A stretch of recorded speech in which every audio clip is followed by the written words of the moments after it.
So it's still, no final report on what happened. The Turks have, perspective, and the Saudis have said, yeah, something went wrong.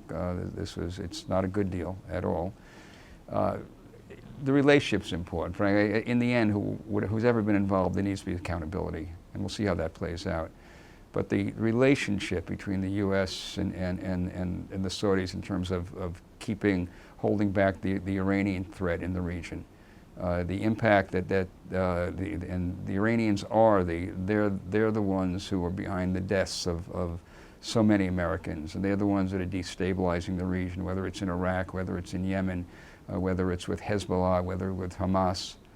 And so the relationship between the U.S., the strategic relationship between the U.S. and the Saudis is going to continue. We need those who've been responsible for this terrible, terrible death and murder need to be held accountable. But the relationship's going to have to go on, and that's, by the way, not just in the U.S. interest, it's in Israel's interest. The threat to us, to American security, is Iran. The threat to Israel's existence is Iran. And so we need to figure out a way to maintain a relationship while still assuring some measures of accountability and ultimately justice.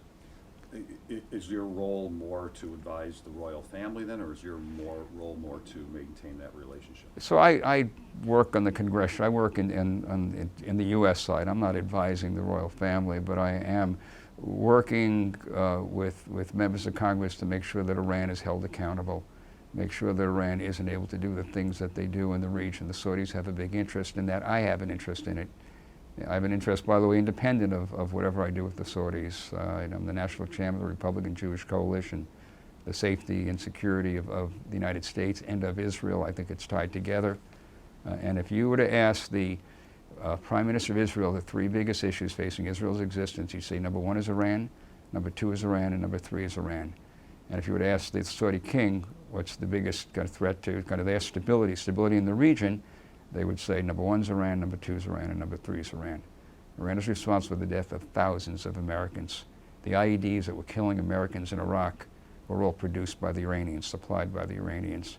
They are the great destabilizing force. And so I spend time kind of on that issue, working with Congress and working with the embassy to try to make sure that there is measures of accountability to the party that represents the greatest threat in the region.